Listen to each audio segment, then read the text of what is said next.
So hello everybody, welcome back to my YouTube channel. और आज हम लोग डिस्कस करने वाले हैं नर्वस सिस्टम का सेकंड पार्ट। अगर तुमने पहला वीडियो नहीं देखा है तो प्लीज़ यहाँ पे अभी मत रुको, पहले प्रीवियस वाला वीडियो देख के आओ। बहुत अच्छी तरीके से समझाने का कोशिश तो कर रही हूँ, समझ में आ जाता है तो फिर कमेंट सेक्शन में बता देना कि दीदी समझ में आ गया। आई होप कि तुमको समझ में आए। शुरुआत करते हैं आज के वीडियो के साथ। बहुत ही इंपॉर्टेंट टॉपिक है, यहाँ से समझो। अगर डायग्राम भी आ सकता है, कुछ भी क्वेश्चन भी आ सकता है, तो बहुत इंपॉर्टेंट है, ध्यान से देखो।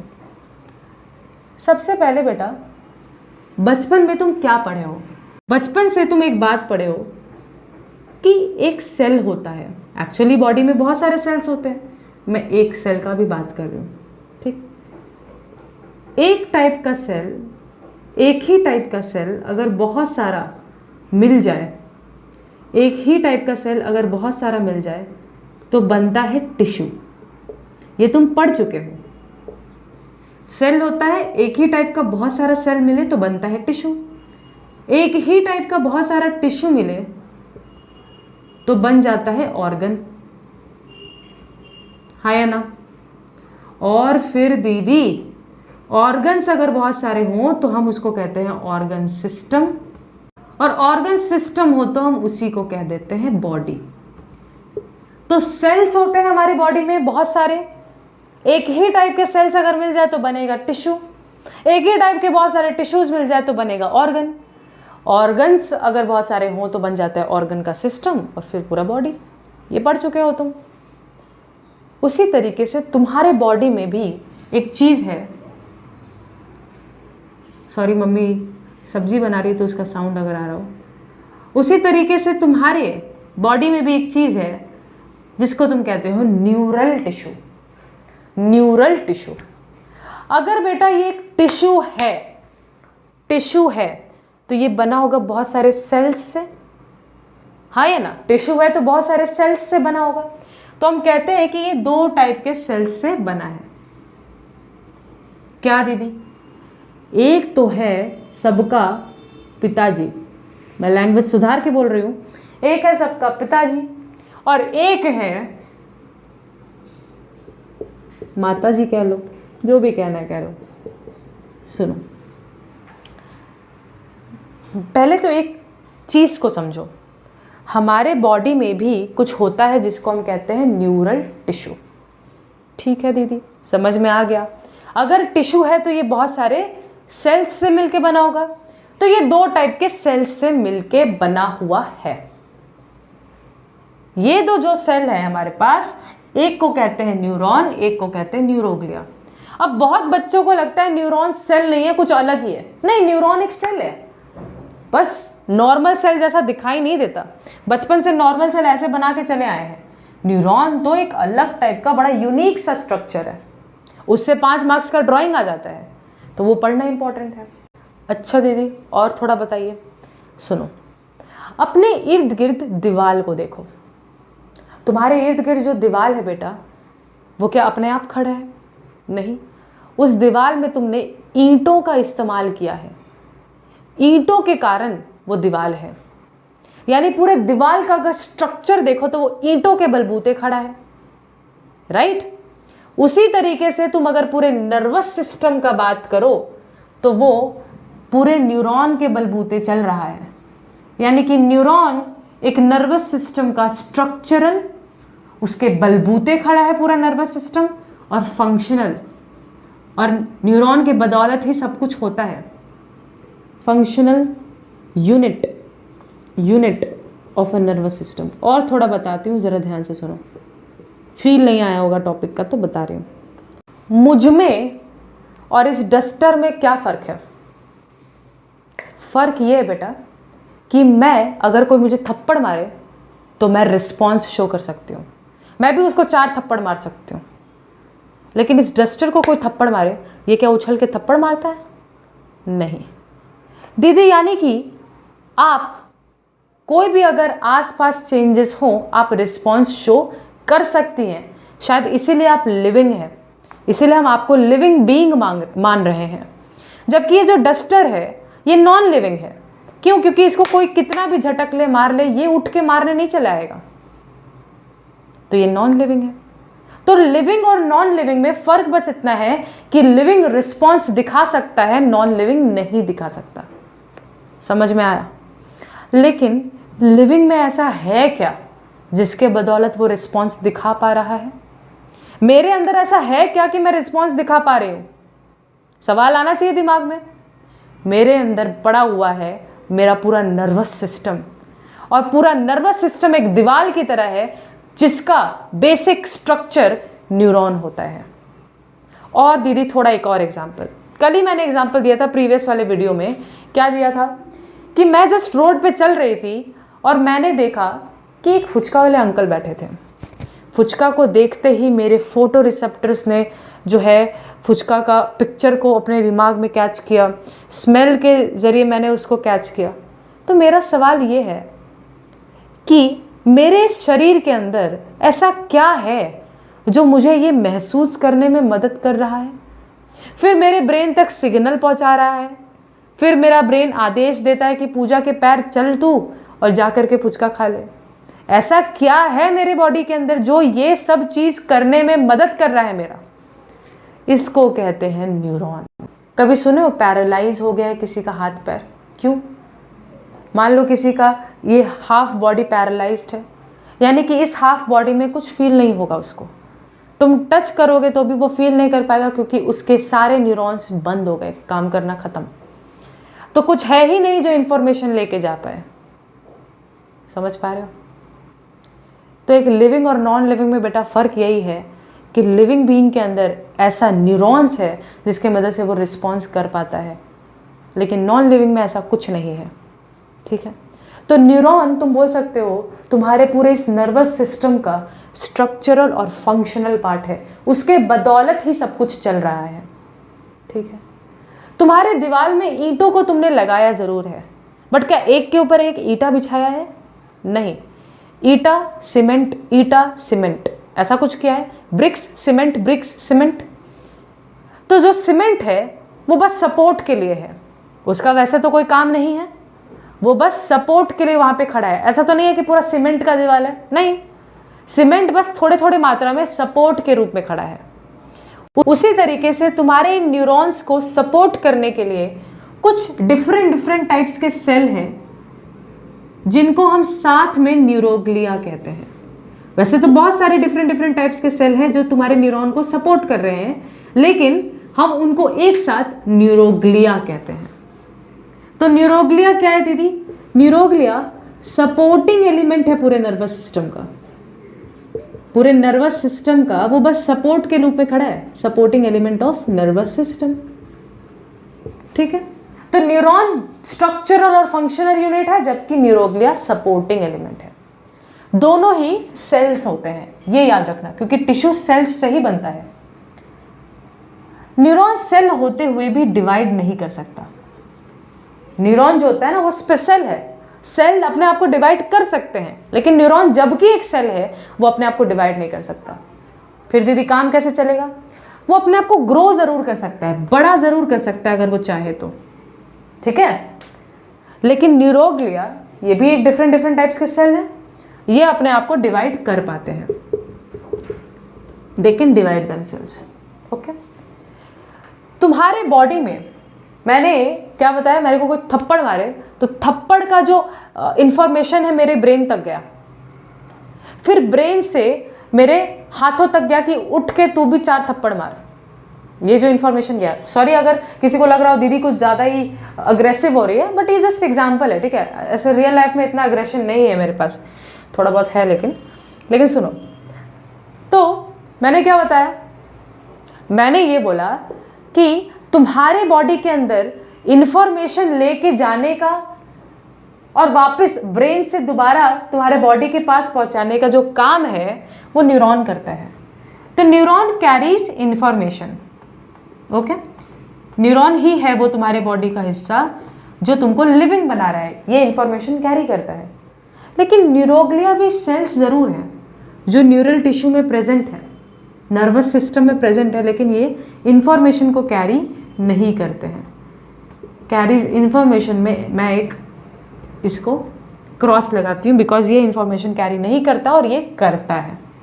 मैं यहाँ पे डिफरेंस के साथ साथ तुमको लिखवाती जा रही हूँ, लॉजिक भी क्लियर करवाती जा रही हूँ, ठीक है। ये भी क्लियर हुआ दीदी, वेल एंड गुड। इसके बाद तुम्हारे बॉडी में बेटा जितने भी न्यूरॉन्स होते हैं, जितने भी न्यूरॉन्स होंगे तुम्हारे बॉडी में, वैसे तो करोड़ों हैं, उससे 8 से 10 गुना ज़्यादा, 8 से 10 गुना ज़्यादा न्यूरोग्लिया है। मतलब तुम्हारे बॉडी में अगर 100, एग्जाम्पल के लिए 100 न्यूरॉन है तो 800 या 1000 तो न्यूरोग्लिया है। तो न्यूरोग्लिया का मात्रा बॉडी में ज़्यादा है क्योंकि वो सपोर्ट के रूप में खड़े हुए हैं, ठीक है। उनको ऐसा नहीं कि उनके लिए कोई रिस्पेक्ट ना दो, इज्जत ना दो, इज्जत उन्हें भी दो भाई। सपोर्ट नहीं होगा तो फिर कैसे? अगर माँ सपोर्ट ना करे तो बच्चा आगे कैसे निकलेगा? नहीं निकल सकता। उसी तरीके से अगर न्यूरोग्लिया सपोर्ट ना करे तो न्यूरॉन का अस्तित्व नहीं है, इंपॉर्टेंस नहीं है, एग्जिस्टेंस नहीं है। तो एक बार रिवाइज करें। हम जानते हैं कि जो सेल्स होते हैं, बहुत सारे सेल्स मिलकर के टिश्यू बनाते हैं, बहुत सारे टिश्यूज मिलकर के ऑर्गन बनाते हैं, ऑर्गन से ऑर्गन सिस्टम बनता है और फिर पूरा बॉडी बनता है। ये सीरीज मैंने इसलिए समझाया क्योंकि हमारे बॉडी में प्रेजेंट है न्यूरल टिश्यू। अगर टिश्यू शब्द आ गया तो तुम जानते हो वो बहुत सारे सेल्स से बना है। मेजरली 2 टाइप के सेल हैं, एक है जिसको हम कहते हैं न्यूरॉन और एक है जिसको हम कहते हैं न्यूरोग्लिया। ओके, न्यूरॉन जो तुम्हारे बॉडी में है वो एक दीवार में मौजूद ईंटों की तरह है, स्ट्रक्चरल और फंक्शनल यूनिट है, जबकि न्यूरोग्लिया जो है वो बस सपोर्ट के रूप में खड़ा है। न्यूरॉन अपने आप को डिवाइड नहीं कर सकता लेकिन न्यूरोग्लिया कर सकता है। न्यूरॉन जो है वही है जो तुमको लिविंग बनाता है, वही है जो इंफॉर्मेशन को कैरी करता है, जबकि न्यूरोग्लिया कोई इंफॉर्मेशन कैरी नहीं करता है। न्यूरॉन का मात्रा तुम्हारे बॉडी में, तुम्हारे नर्वस सिस्टम में जितना है उससे 8 से 10 गुना ज़्यादा न्यूरोग्लिया तुम्हारे बॉडी के अंदर है। क्लियर हो गया? अब न्यूरॉन का स्ट्रक्चर आज हम देखेंगे, मे बी आधा घंटा लगेगा वीडियो में, no problem, we will cover it with great detail. मैं वो इंसान नहीं हूँ, मैं बार बार आई थिंक बहुत बार ये बात बोल चुकी हूँ, लेकिन मेरे एक सर थे, he was like Dronacharya for me, I have told this I think, but he always use to say this कि Puja, anybody can do it, anybody can do anything, you have to do it with perfection. मतलब कोई कुछ भी कर सकता है, हर कोई कुछ भी कर सकता है, लेकिन बहुत कम है जो परफेक्शन के साथ करेंगे। परफेक्शन के साथ करना ज़रूरी है, इसलिए मैं कभी जल्दबाजी में नहीं रहती। मैं बोलूँ, मैं तो अपने स्टूडेंट्स की बोल रही हूँ, मैं अपने भाई बहनों को बिल्कुल उतना तक समझाऊंगी जब तक, पता है, मैं समझाती तब तक हूँ जब तक मुझे सेटिस्फैक्शन ना मिल जाए। मैं अपने आप को तुम्हारी जगह देखती हूँ कि अगर मैं उस जगह होती, क्या मुझे इतना सा बोलने से समझ में आ जाता? अगर हाँ तो मैं रुक जाती हूँ, आगे के टॉपिक पे बढ़ती हूँ। समझ रहे हो? इस तरीके से हम काम करते हैं। खैर, तारीफ अपना नहीं कर रही, ये जो जनरल फैक्ट है वो बता रहे हैं। ओके, अब सुनो। ओके दीदी, सुनाइए। न्यूरॉन, न्यूरॉन एक सेल ही तो है। इस सेल का बेटा 2 हिस्सा है। इस सेल का इस सेल को तुम 2 हिस्सों में देखोगे, पढ़ोगे 2 हिस्सों में। एक को तो तुम कहते हो सेल बॉडी और एक को कहते हो न्यूरॉन प्रोसेसेस। इसका मतलब हम समझेंगे।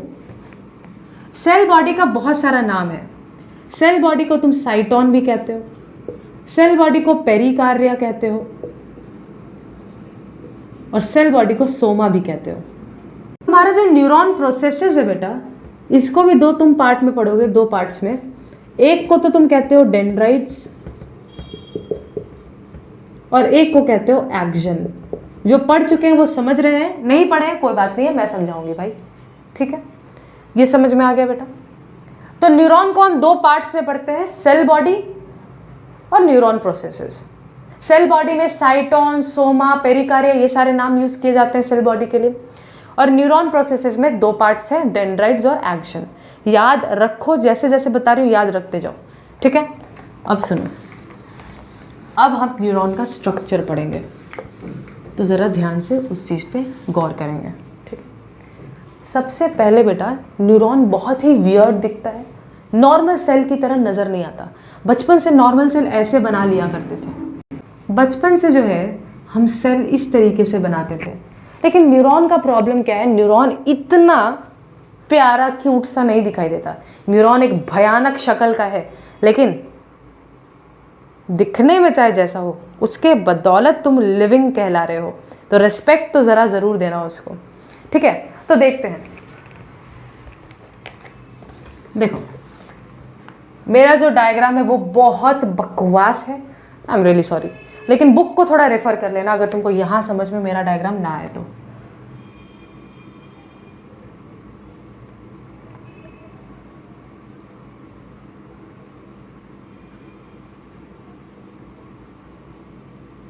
ये क्या बना रही है दीदी आप, बड़ा भयानक शक्ल का एक दानव लग रहा है ये।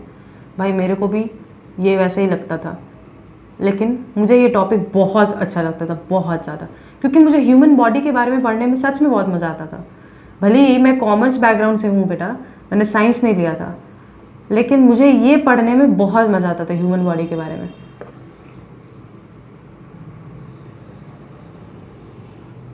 ठीक है, इसके बाद कुछ इस तरीके का स्ट्रक्चर, टांग निकल रहे हैं, इसके पैर है, ये सब ऐसा लग रहा है दीदी सच में कोई राक्षस है या कोई कीड़ा टाइप का है। नहीं कीड़ा नहीं, न्यूरॉन है हमारा, ठीक है। नॉर्मल सेल कैसा दिखता था, ऐसा, ये एक न्यूरॉन है। बिल्कुल बहुत ही परफेक्ट डायग्राम मैं नहीं बना पाई, आई एम रियली सॉरी, लेकिन you get the idea, right, you get the idea.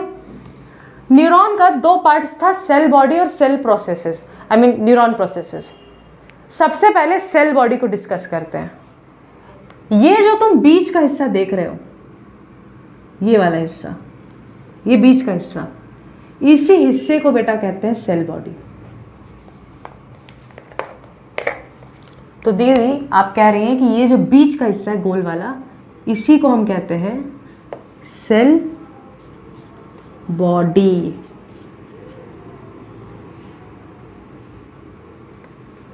Clear हुआ? इसी का बहुत सारा नाम है। एक नॉर्मल सेल जो होता था उसके अंदर एक न्यूक्लियस होता था, बचपन में थोड़ा बहुत तो तुम पढ़े होगे। उसी तरीके से ये सेल बॉडी के अंदर भी पड़ा हुआ है न्यूक्लियस। मैं इसको ब्लैक से ही बनाती हूँ, है ना, ब्लैक ही अच्छा रहेगा एक न्यूक्लियस के लिए। इसको ऐसे भर देती हूँ, ये पड़ा हुआ है न्यूक्लियस। तो सेल बॉडी के अंदर ये जो चीज़ है इसको हम कहते हैं, ये मैं कहाँ लिखूँ, इसको मैं यहाँ लिखती हूँ, न्यूक्लियस। इसको मैं सॉरी मैं कैप्स में, हमेशा ब्लॉक लेटर्स में लिखा करो, ठीक है, ये अच्छा लगता है, न्यूक्लियस। एक सेल बॉडी के अंदर अगर तुमने लाइफ साइंस बिल्कुल नहीं पढ़ा है तो भी इतना तो याद रहता है कि सेल बॉडी के अंदर पड़ा होता है माइटोकॉन्ड्रिया। ये छोटे छोटे कुछ और चीज़ें होती हैं, अभी डिटेल में नहीं जाएंगे। सेल बॉडी के अंदर पड़ा होता है माइटोकॉन्ड्रिया। उसी तरीके से न्यूरॉन भी तो एक सेल ही है। अजीब दिखता है तो उसमें मेरा क्या फॉल्ट है, सेल ही तो है। तो इसके अंदर भी पड़ा हुआ है माइटोकॉन्ड्रिया। ओके दीदी, got it. So this are mitochondria. ज़रूरी नहीं है बिल्कुल ये इतना ज़्यादा अच्छी तरीके से पैटर्न में सजावट के रूप में पढ़ो, कहीं कहीं भी, अभी बस डायग्राम सुंदर दिखे इसीलिए। तो ये है माइटोकॉन्ड्रिया, कॉन्ड्रिया, ठीक है। बचपन में एक और चीज़ तुमने पढ़ा था, माइटोकॉन्ड्रिया के अलावा यहाँ पे कुछ और स्ट्रक्चर्स होते हैं, बिल्कुल वो ऐसे नहीं दिखाई देते, लेकिन अभी हमें थोड़ा ना शेप समझना है। हम थोड़ी ना क्लास 9 का लाइफ साइंस पढ़ रहे हैं, हम क्लास 10 का पढ़ रहे हैं, इसमें ये सब नहीं आएगा। लेकिन याद रखो, जो थोड़े बहुत पढ़े होंगे वो जानते होंगे, इन सब स्ट्रक्चर को हम कहते थे एंडोप्लाज्मिक रेटिक्यूलम। तो ये सारा स्ट्रक्चर है एंडोप्लाज्मिक रेटिक्यूलम। तुम एक बात बताओ, सपोज ऐसा दिखता है एक एंडोप्लाज्मिक रेटिक्यूलम, मैं बार बार बोल रही हूँ ऐसा नहीं दिखता, अभी बस समझने के लिए, सिंप्लिसिटी के लिए, ऐसा दिखता है एक एंडोप्लाज्मिक रेटिक्यूलम। इसके ऊपर अगर गोल गोल कुछ और चीज़ें ऐसे चिपक जाए इसके बॉडी के ऊपर, इसके पिंपल्स निकल आए, तो ये रफ रफ नजर आएगा। ये क्या चिपक गया है दीदी ऐसे, ये जो चिपका है इसको राइबोसोम कहते हैं। तो अगर एक एंडोप्लाज्मिक रेटिक्यूलम के ऊपर राइबोसोम्स चिपक जाए तो वो रफ हो जाएगा। तो एक ऐसा एंडोप्लाज्मिक रेटिकुलम जिसके ऊपर राइबोसोम चिपका पड़ा है उसको हम कहते हैं rough endoplasmic reticulum. Rough endoplasmic reticulum, समझ पाए? ये रफ एंडोप्लाज्मिक रेटिकुलम बेटा यहाँ पे है, ऐसे फैला हुआ है, बिल्कुल इस तरीके से मैं डॉटेड स्ट्रक्चर बना रही हूँ, ऐसे फैला हुआ है, लेकिन इसका नाम अलग रखा गया बेटा। ऐसे ऐसे फैला हुआ है, ऐसे ऐसे फैला हुआ है पूरा, समझ रहे हो ना? You are getting the idea? तो ओके, ये जो स्ट्रक्चर इस तरीके से फैला हुआ है, क्या फैला हुआ है दीदी? रफ एंडोप्लाज्मिक रेटिकुलम, एक ऐसा रेटिकुलम जिसके ऊपर राइबोसोम चिपका है। ये जो फैला हुआ है इसको कहते हैं, मान लो ये चीज़, ये जो फैला हुआ है ये सब, इसको कहते हैं निसल्स ग्रैन्यूल। मेरे को नहीं पता ये ऐसा नाम क्यों है, ज़रूरी है कि किसी हमारे बायोलॉजिस्ट के ऊपर ये नाम पड़ा होगा, बट ठीक है, निसल्स ग्रैन्यूल्स। ओके दीदी, सेल बॉडी के अंदर क्या भरा होता था? सेल बॉडी के ऐसे खाली पैकेट की तरह है? नहीं, इसके अंदर भरा होता था एक लिक्विड। उस लिक्विड को तुम बचपन में कहते थे साइटोप्लाज्म। उसी तरीके से इस पूरे न्यूरॉन में भी लिक्विड भरा है। अभी अगर मेरे पास येलो कलर होता ना, मोटा सा, अगर मेरे पास स्मार्ट बोर्ड होता तो मैं इसको पूरी तरीके से येलो से भर देती या कोई और कलर से भर देती, क्योंकि इस पूरे स्ट्रक्चर में वो लिक्विड भरा है। ठीक है, साइटोप्लाज्म भरा है। जो साइटोप्लाज्म इस सेल बॉडी, ये सेल बॉडी है ना, इस सेल बॉडी और यहाँ भरा हुआ है, इस सब का नामकरण अभी मैं करूंगी, लेकिन जो भी साइटोप्लाज्म ये सेल बॉडी और यहाँ भरा है, इसको हम कहते हैं न्यूरोप्लाज्म। ओ माय गॉड, मेरा स्पेलिंग, न्यूरोप्लाज्म। तो न्यूरोप्लाज्म क्या है? न्यूरोप्लाज्म वो साइटोप्लाज्म है जो कि यहाँ पे और इन जगहों पे भरा है।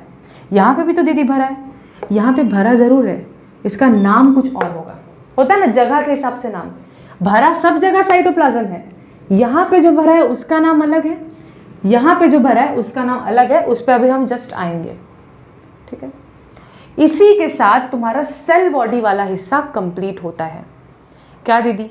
सेल बॉडी कुछ ऐसा होता है, उसके बीच में होता है न्यूक्लियस, उसके साथ होता है माइटोकॉन्ड्रिया, फिर होता है निसल्स ग्रैन्यूल। क्लियर हो गया? सेल बॉडी के अलावा बेटा क्या पढ़ा था हम लोगों ने? तो अगर ये एक सेल बॉडी है तो सेल बॉडी के अलावा और हम लोगों ने क्या पढ़ा था? Neuron processes. न्यूरॉन प्रोसेसेस में बेटा हमारे पास है, प्रोसेसेस का मतलब पहले समझा दो। प्रोसेसेस का मतलब होता है हाथ, न्यूरॉन के जो हाथ निकले पड़े हैं। तो तुम बोलोगे दीदी, एक तो पहली बात, न्यूरॉन में इस तरीके से सामने की ओर ऐसे हाथ निकला है और एक नीचे की ओर सीधा हाथ निकला है, बिल्कुल तुम्हारे हाथों की तरह। देखो ये सेल बॉडी, ये जो है ये तुम्हारा सामने की तरफ ऐसे उंगलियां निकली हुई हैं और नीचे की तरफ लंबा सा एक स्ट्रक्चर है। ठीक, ये जो ऐसे उंगलियां निकली हैं इनको हम कहते हैं डेंड्राइट्स। ठीक है, और ये जो पतला सा स्ट्रक्चर है इसको हम कहते हैं एक्शन। ये जो एंड में हो गया, ये एंड में लंबा लंबा, इस लंबे लंबे को हम कहते हैं एक्शन टर्मिनल। टर्मिनल का मतलब एंड होता है, तो एक्शन टर्मिनल। ये बल्ब जैसा गोल गोल क्यूट क्यूट सा जो बना हुआ है इसको कहते हैं साइनैप्टिक नॉब। क्यों कहते हैं देखेंगे अभी। साइनैप्टिक नॉब, यहां तक क्लियर है? तो एक न्यूरॉन का सेल बॉडी के बाहर जो निकला है उसको कहते हैं डेंड्राइट्स। उसके सेल बॉडी के नीचे जो पतला सा स्ट्रक्चर है उसको कहते हैं एक्शन। ये लंबा लंबा स्ट्रक्चर को एक्शन टर्मिनल, और लास्ट में बल्ब जो है उसको कहते हैं साइनैप्टिक नॉब। ठीक है, अब सुनो, इस एक्शन और सेल बॉडी, इस एक्शन और सेल बॉडी के बीच वाला जो ये हिस्सा है, जैसे तुम्हारे हाथ का जो कलाई वाला हिस्सा है, यहां पे इस स्ट्रक्चर को हम कहते हैं एक्शन हिलॉक। एक्शन हिलक एक जंक्शन, एक मिडिल मैन की तरह है सेल बॉडी और इस एक्शन के बीच में. So axon hillock is the junctional part between the cell body of the neuron and the axon. Okay, ये जो डेंड्राइट्स है और ये एक्शन है, इन्हीं को हम कहते हैं न्यूरॉन प्रोसेसेस, क्योंकि ये हाथ निकले पड़े हैं. अब ध्यान से सुनो, डेंड्राइट का दीदी काम क्या है? डेंड्राइट का काम है इंफॉर्मेशन को लेना. न्यूरॉन ऐसे खड़ा रहता है, इसके डेंड्राइट जैसे इंफॉर्मेशन ले लेते हैं. तो इंफॉर्मेशन के लेने का काम करता है डेंड्राइट्स. ठीक है, तो क्या मैं बोल सकती हूँ, अगर पिछला लेक्चर तुमने देखा है तो क्या मैं ऐसा बोल सकती हूँ कि डेंड्राइट रिसेप्टर की तरह काम करता है, वो इंफॉर्मेशन लेने का काम करता है? Can I say that? Of course दीदी यू कैन. ठीक है, क्या बोला मैंने बेटा? देखो, जो सेल होता है हमारे पास, उसके अंदर फ्लूइड भरा होता है, लिक्विड भरा होता है, जिसको हम साइटोप्लाज्म कहते हैं. उसी तरीके से न्यूरॉन भी एक सेल है, इसके अंदर भी लिक्विड भरा है. लेकिन जो साइटोप्लाज्म सेल बॉडी और डेंड्राइट्स में भरा है, उसको हम न्यूरोप्लाज्म कहते हैं. और जो साइटोप्लाज्म एक्शन और इन एक्शन टर्मिनल्स में भरा है, इसको हम कहते हैं एक्सोप्लाज्म. तो इसके अंदर क्या भरा हुआ है? एक्सोप्लाज्म.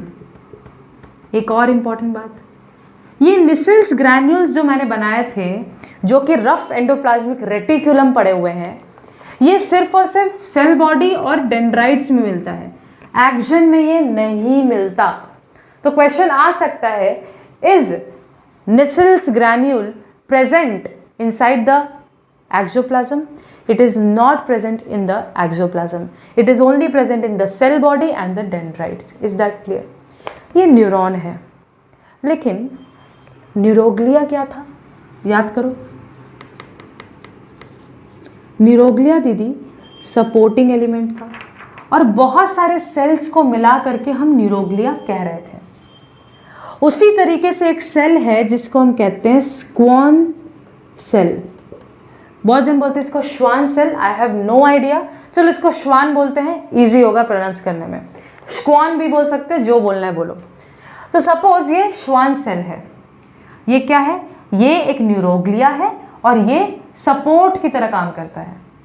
ठीक है दीदी, मान लो कि यहाँ पे ज़रा ध्यान से देखना, मैं इस हिस्से को मिटा रही हूँ क्योंकि इसका बिल्कुल भी काम नहीं है.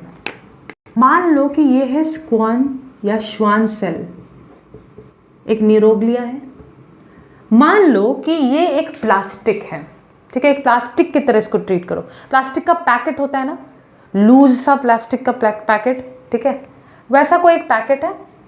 इसके अंदर तुमने, इस पैकेट के अंदर तुमने पानी भर दिया है, और पानी भरने के बाद तुमने इस पैकेट के अंदर पानी भर के इसको सील कर दिया है. होता है ना, एक पैकेट होता है जिसमें तुम सामान भर के इसको सील कर दो. उसी तरीके से एक पैकेट है जिसमें सामान भर के तुमने सील कर दिया है. अब क्या करो, सारा का सारा पानी इस तरीके से यहाँ पे सारा का सारा पानी ऐसे ऐसे करके एक साइड कर दो. एक साइड अगर कर दोगे तो एक साइड पैकेट का ऐसे फूल जाएगा, जबकि एक साइड थोड़ा चपटा रहेगा, ऐसे पिचका हुआ रहेगा, और एक साइड फूल जाएगा. समझ पा रहे हो? अब ये जो साइड पिचक गया है, यहाँ पे एक वाइट कलर का लिक्विड या फ्लूइड भर दो. वाइट कलर का एक फ्लूइड भर दो जिसको कहते हैं माइलिन, जिसको हम कहते हैं माइलिन. तो मैंने क्या बोला, स्पेलिंग एक बार चेक करना बुक में. ठीक है, मैंने ये बोला कि एक प्लास्टिक का पैकेट था. इस प्लास्टिक के पैकेट में से तुमने कुछ ऐसा चीज़ किया कि पानी भरने के बाद आधा से ज़्यादा पानी राइट साइड को पुश कर दिया. तो ये वाला हिस्सा चपट गया, पिचका हो गया. और अगर पिचक गया है तो इसमें भर दो वाइट कलर का लिक्विड. इस वाइट कलर के लिक्विड को, सब्सटेंस को हम कहते हैं माइलिन. ये वाइट कलर का होता है. ठीक है, अब ये जो तुमने प्लास्टिक की तरह किया है, इसको एक सेल समझो. इसको समझो स्क्वान सेल या श्वान सेल. इस श्वान सेल के, ये सेल है जिसका सारा साइटोप्लाज्म तुमने इस साइड कर दिया, और बिना साइटोप्लाज्म के ये पिचका हुआ सेल का एरिया यहाँ पे पड़ा हुआ है. अब इस साइड तुम भर दो माइलिन. ठीक है, अब जरा ध्यान से सुनो. इस एक्शन के ऊपर तुम इस पिचके हुए एरिया जहाँ पे माइलिन भरा हुआ है, उसको लपेटना शुरू करो. प्लास्टिक का बैग है और मान लो कि ये जो एरिया जहाँ पे माइलिन भरा है एक साइड और एक साइड सारा साइटोप्लाज्म तुमने पुश किया है, ये माइलिन वाले हिस्से को इस तरीके से लपेटो, ऐसे लपेटो, ठीक है, थोड़ा गैप गैप में लपेटो भाई। और याद रखना तुमने इस हिस्से को ऐसे लपेटा है, लेकिन ये साइटोप्लाज्म वाला हिस्सा अभी भी यहाँ पे पड़ा हुआ है। तुमने प्लास्टिक में स्क्वान सेल में जहाँ पे माइलिन भरा हुआ है उसको तो तुमने एक्जन के ऊपर लपेट दिया, ये एक्जन ही है ना, इसको एक्जन के ऊपर लपेट दिया, लेकिन साइटोप्लाज्म वाला फूला हुआ हिस्सा लिक्विड से भरा हुआ वो तो यहीं पे है, यहाँ पे पड़ा हुआ है। ये जो तुमने लपेटा है इसको हम कहते हैं माइलिन शीथ, माइलिन शीथ कहते हैं, याद रहेगा, माइलिन शीथ कहते हैं। ये कंटिन्यूस नहीं है बेटा, ये कंटिन्यूस नहीं है। देखो यहाँ पे एक है फिर ब्रेक, यहाँ पे एक है ब्रेक, फिर आगे कंटिन्यूस है। ये जो गैप हो गया है दो माइलिन शीट्स के बीच में, जो गैप है इसको क्या कहते हैं, ये तो मुझे बहुत ही याद रहता था, नोड ऑफ रनवायर। प्लीज रणवीर ना बोलें, आई नो बहुत ही ज़्यादा कॉमन जोक है ये, लेकिन रणवीर ना बोलें, ये नोड ऑफ रनवायर है। नोड ऑफ रनवायर यानी दो माइलिन शीट्स के बीच में जो गैप क्रिएटेड है, ठीक है। अब सुनो, अब इस साइटोप्लाज्म से भरे हुए हिस्से को तुमने इसके ऊपर ऐसे लपेट दिया, साइटोप्लाज्म से भरे हुए हिस्से को ऐसे लपेटा है इसके ऊपर ऐसे, ये साइटोप्लाज्म से भरे हुए हिस्से को इसके ऊपर ऐसे लपेटा। अब तुम एक बात बताओ, चूंकि ये पूरा साइटोप्लाज्म लिक्विड से भरा हुआ है तो ये पूरे एक्जन के ऊपर फैल जाएगा, लिक्विड से भरा है तो वो पूरा फैलने लग जाएगा एक्जन के ऊपर। माइलिन शीट तो गांठ गांठ के रूप में प्रेजेंट था, लेकिन जब तुमने साइटोप्लाज्म वाला हिस्सा को ऐसे लपेटा तो ये क्या हुआ, ये पूरा एक्जन के ऊपर फैलने लग गया। इस चीज को हम लोग कहते हैं न्यूरोलेमा और न्यूरीलेमा, जो भी बोलो, न्यूरोलेमा या फिर न्यूरीलेमा, जो कहना है कह लो।